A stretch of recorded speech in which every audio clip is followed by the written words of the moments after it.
In the beginning, God created the heavens and the earth. Now the earth was formless and empty. Darkness was over the surface of the deep, and the Spirit of God was hovering over the waters.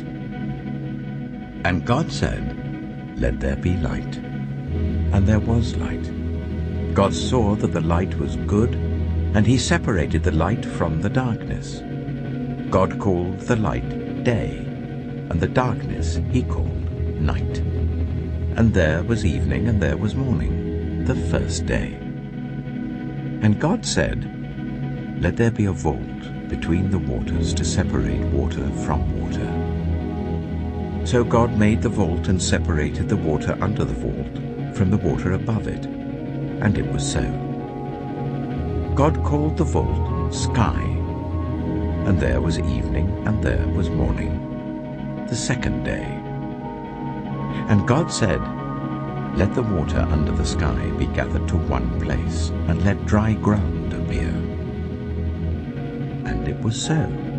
God called the dry ground land, and the gathered waters he called seas. And God saw that it was good. Then God said, "Let the land produce vegetation, seed-bearing plants, and trees on the land that bear fruit with seed in it, according to their various kinds." And it was so.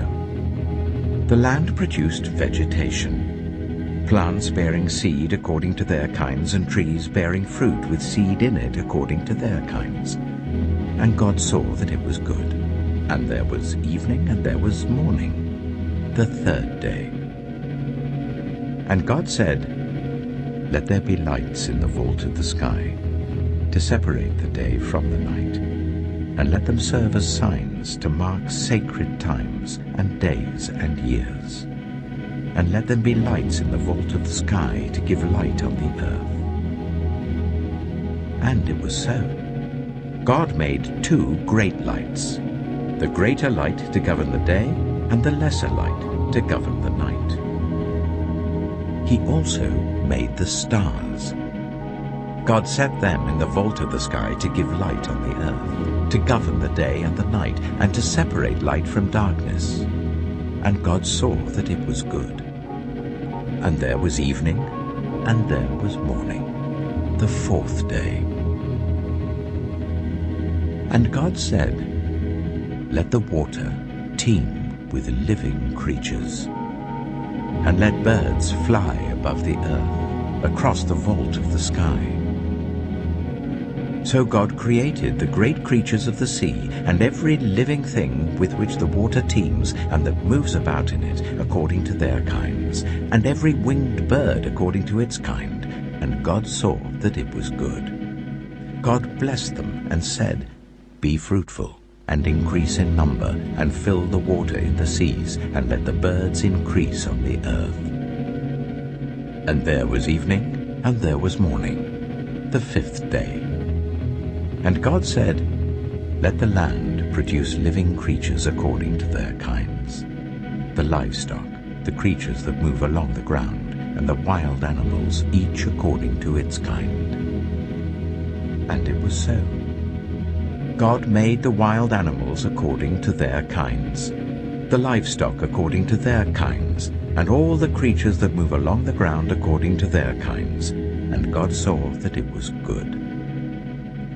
Then God said, "Let us make mankind in our image, in our likeness, so that they may rule over the fish in the sea and the birds in the sky, over the livestock and all the wild animals, and over all the creatures that move along the ground."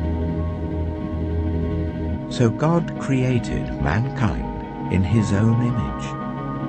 In the image of God he created them, male and female he created them.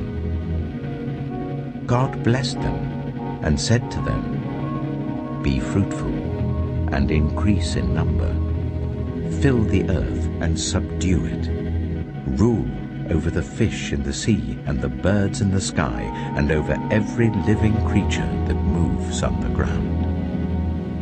Then God said, "I give you every seed-bearing plant on the face of the whole earth, and every tree that has fruit with seed in it. They will be yours for food, and to all the beasts of the earth, and all the birds in the sky, and all the creatures that move along the ground, everything that has the breath of life in it, I give every green plant for food. And it was so. God saw all that he had made, and it was very good. And there was evening, and there was morning, the 6th day.